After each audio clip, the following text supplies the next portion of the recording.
All right, everyone, welcome to another edition of the Good Life Small Business Podcast. I'm your host, Brian Blakely, and I am pleased to be joined again by Tyler Schake of T&T Mobile Washing. Tyler, how you doing? Good. Very good. Good to hear it. So, I'm really excited to sit down and talk to Tyler. Tyler was one of my very first interviews when we started back in 2020. And I've been able to kind of see from a distance just how his business has grown and the changes that he's made. So I'm really excited to get into that. But first, let's kind of take a step back and figure out what books are you reading or listening to right now? Currently not really. Well, I guess I am kind of listening to one. Fix This Next. I started it here, probably a couple years ago. I never did finish it, so I'm diving back into that one. That's the guy that did Profit First, right? Yep. Okay. Yep. Mike yes, McAllowitz? Yep. Yes, sir. Got it. How about podcasts? What am I listening to right now? I listen to a lot of Andy Frisella. Well, not a lot. I used to listen to a lot more Andy Frisella. More Ed Milet. I like Ed Milet these days. And Tommy Mello. He's a huge name in the garage door industry. And the guy's just a heck of a business owner. And I like listening to him. So very cool. Go ahead. I was going to say, I do not, I guess, listen to as many podcasts and books as I used to. I got to a point where it was kind of like system overload. Yeah. You know, you can just really consume too much these days, in my opinion. I'm just kind of to the point where I kind of look at where the bottleneck is in the business or where I'm deficient, and then I go read up on that or listen, to a lot of podcasts on that subject and get better at that specific thing rather than just consume. Because I don't know, I just did find myself, you can find yourself wanting to implement too much at one time doing that. But I still listen to podcasts, but not as much as I used to, I guess. Yeah. Well, at some point you got to put it into action. I mean, you can listen and learn, but you got to put it into action at some point. And I think it's cool too. You talk about a guy that's in the garage door industry. I think it's interesting to find all these people that are experts in different industries and to take a step outside of your industry and kind of figure out how someone else has been successful and what they've done, and even kind of trying to make it relate or bring it back to your business. I think that's one of the cool things about podcasts. So definitely, and because there's a lot of different industries, and a lot are kind of in like their infant phase compared to some other industries. Like I know, like Tommy Mello in specific, he really went and looked at the HVAC industry and how they're an old industry. They are advanced. They have all sorts of softwares, and they're just an advanced industry compared to something like us, mobile fleet washing. It's kind of like in its infant phase. We don't have a lot of that stuff. We don't have a lot of industry organization and stuff like that. So. Yeah, very cool. Well, let's get into it, man. Like I said, when we talked, it would have been 3.5 years ago. I think it was October, November of 2020. When we talked back then, I think you were still doing things on your own, maybe had 1 or 2 employees. I can't exactly remember, but not near what you've got right now. So just kind of walk us through how your business has changed in the last 3.5 years. Yeah, it has changed quite a bit. And I think during that first interview, I think I was still by myself. It was maybe just me and Kara. Yeah. Maybe we had a part-time guy at that time. I can't remember for sure. But we have grown the staff quite a bit. I think we got, including me and Kara, about 12 people right now. Okay. We have moved buildings. We purchased a property out here on Coal Chute Road. That's been great. That's been giving us a lot more room, a lot more options. So, but with all that growth, we've had to be more organized, more by the numbers, more, just more organized overall. So processes and procedures and things like that. Yes, and accountability and holding yourself accountable, and that's probably the hardest part, I would say. Everybody knows I think that is probably the hardest part, is just holding yourself accountable to everything that you want to get done. So how have you changed, or what changes have you made from a marketing standpoint to help grow the business? Well, we've definitely become more consistent, a lot more volume. Probably to the point where we annoy people a little bit, but hey, that's kind of been the plan all along, if I'm being honest. I do feel like some people, when they get into business, they're a little scared to put their name out there, to say what they do. Afraid to ruffle some feathers. When I guess my philosophy was like, let's ruffle the feathers and ruffle them real good. You know, let's be loud about what we do and let people know. I feel like we provide a good service, and I feel like it's a disservice to people if you're not letting them know what you do. So along with a lot more marketing. We have a budget now. We just kind of used to throw a lot of stuff at the wall and see what sticks. But we do have a budget for it. We track the leads. Still in the process of figuring out all of our KPIs on that side of things. Figuring out exact customer acquisition costs and the important numbers, I guess. But we do track everything. We know where everything comes from, and that's been a big help. Just knowing where to put your marketing dollars, I guess. Like I said, you can throw a lot of stuff at the wall and see what sticks, but that's not really the way to go. So. So I see you a lot on social media, on Instagram, Facebook. It seems like those are platforms that are really more to consumer. I'm sure you still get some business from the businesses, because you're really a business to business. You're looking at fleets and different things like that, farmers, those types of things. What other marketing are you doing besides social media? Are you doing mailers? Are you going and knocking on doors? How are you kind of gaining those leads to the business side of it? We're pretty diverse. I mean, we do some emails. I do a lot of just cold calling, just stopping into places, just alerting people what we do, just dropping them off a brochure. A lot of times that'll just get you, right through the door right there. They just go, oh yeah, we have been discussing this or something like that. Nice. So really just, the boots on the ground approach. Also yard signs really, they've helped a lot. People will drive by and see that yard sign and then look across the way and see our truck, and then they're just calling 5 minutes later. So nice. That's been a good one for us. So So cold calling, boots on the ground, that still works. Yes, that's the old trusty and reliable, I guess. Do you get a lot of leads or referrals from social media? Yeah, definitely. Yep. Nice. That's good.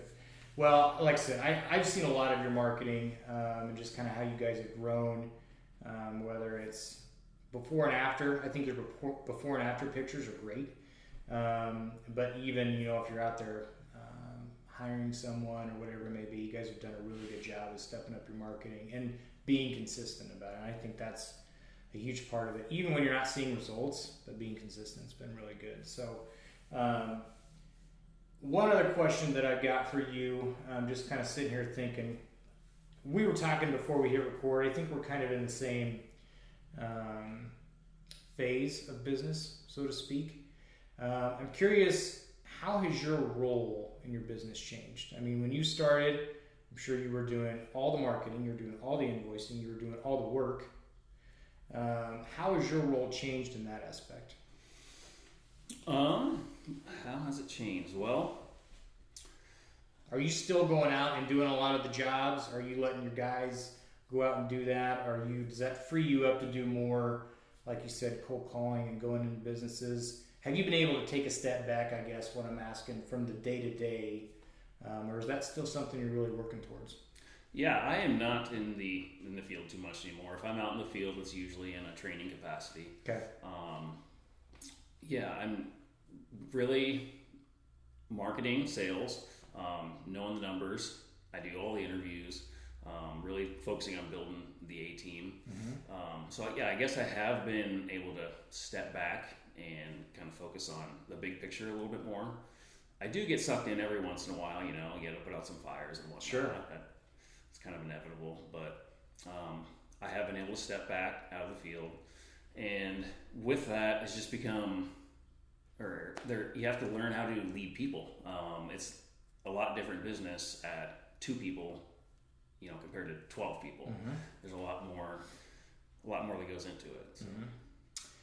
Have you enjoyed that? Like, was it difficult to delegate, besides the training part of it, to send guys out to do a job?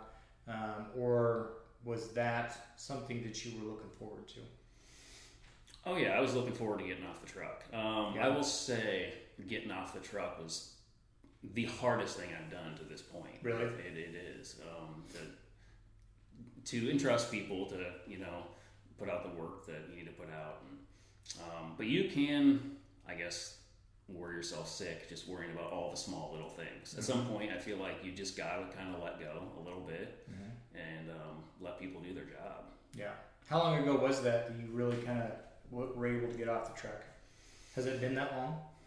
How long has it been? Really, the last year, I've kind of worked myself off the truck. Okay.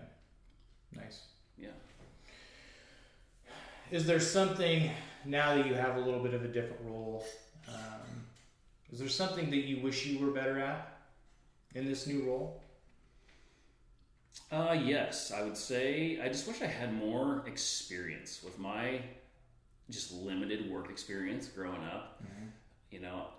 Farming is 90% of my work experience. Mm-hmm. I had a short stint at Menards.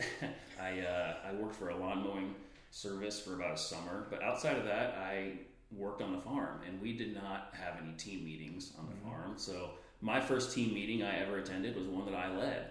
I really just feel like I've had no point of reference on some things in business. Like when I first started out, I didn't realize there was different departments in a business. I didn't realize there was marketing and sales and operations and the office side of things. Yeah. I just was running around doing everything. Yeah. I will say, even during that first interview, I have realized this, that our first 5 years in business, I feel like I was just going to work every day. I didn't know what a business was. I was just making a living. It was all right. In the last few years, I've really looked at what is a business, what's the different sectors of a business, and focus on building an actual business. Yeah. Was there something that led to that? It really strikes home for me, just because that's kind of where I'm at right now, where I've really been in the day-to-day a lot, and I'm kind of trying to take a step back from that and separate myself a little bit from that.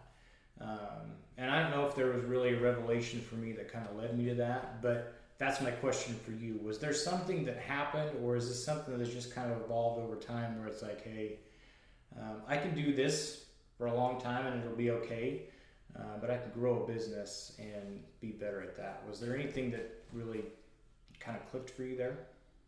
Oh, I would say I did hear a guy one time say, what would happen if you stepped out in front of a bus tomorrow? Like, what would happen to your business? What would happen to the people in it? What would happen to your family?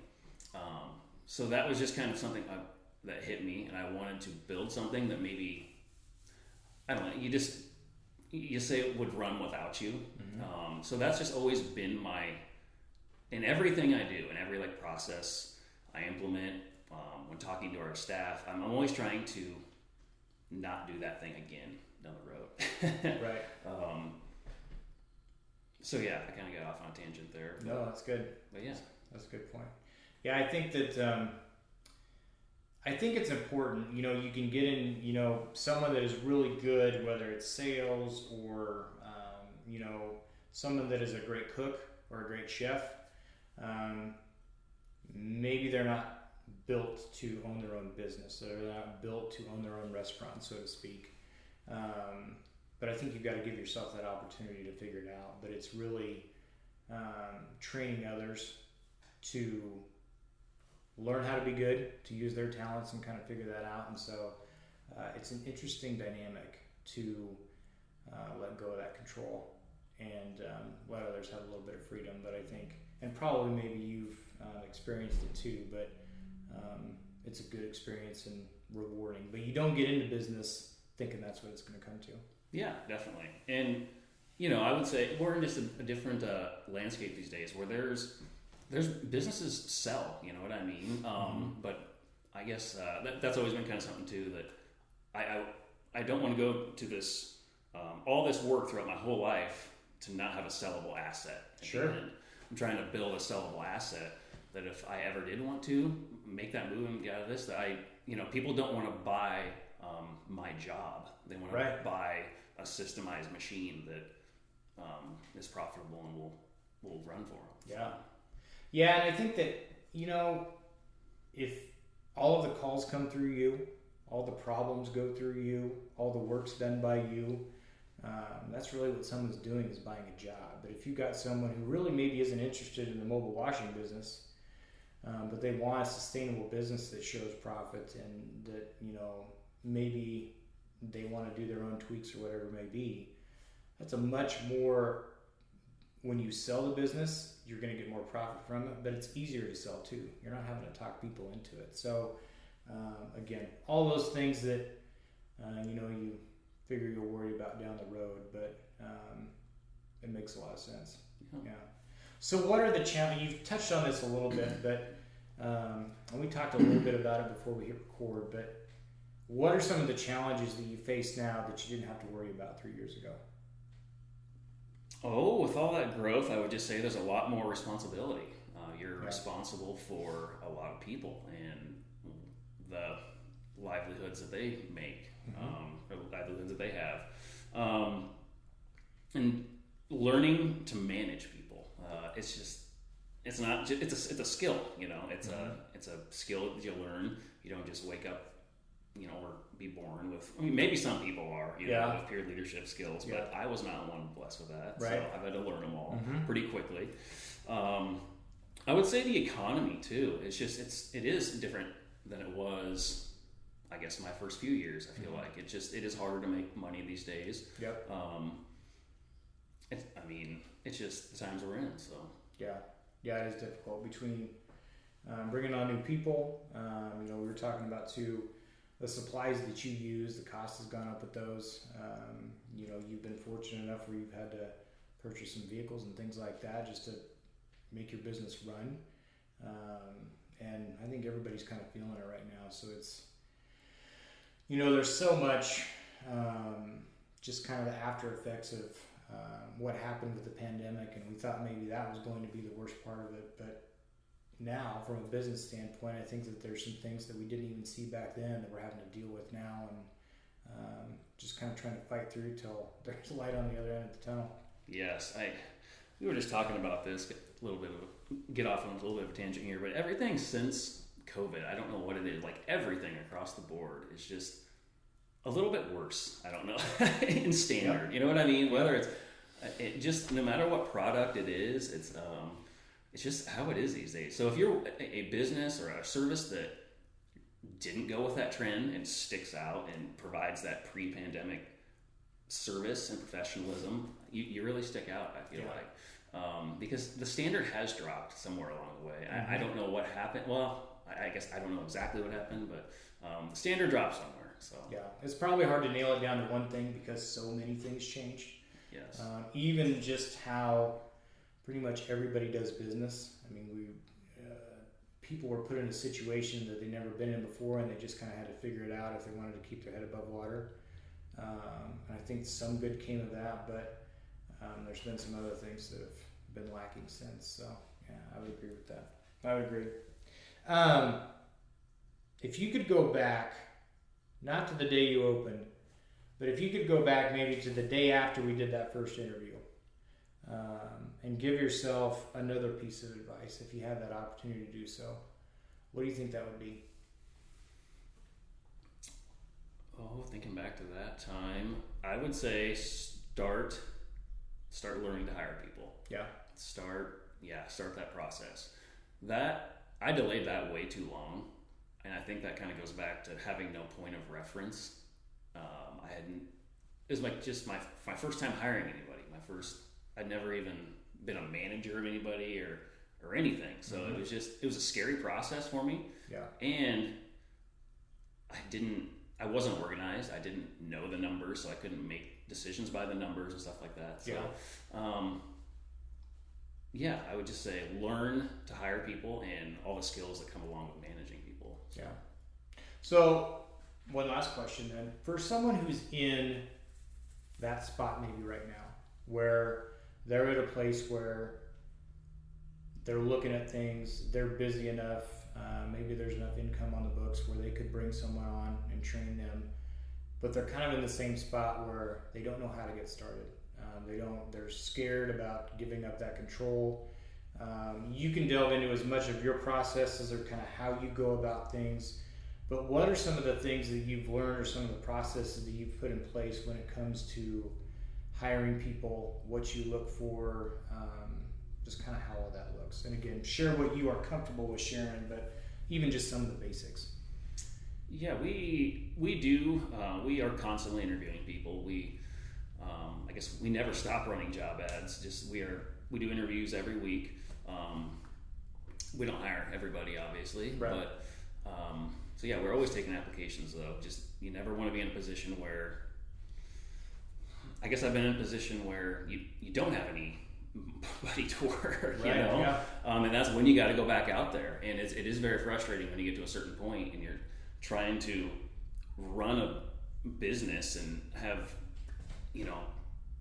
be responsible for people's schedules, and you're out there in the field yourself. Mm-hmm. So I never want to be in that position of, what would I call it? You always want to be in like a position of power. You don't want to be in that position of where reactive. Yeah, you don't want to be reactive. Very good. Yep. Yeah.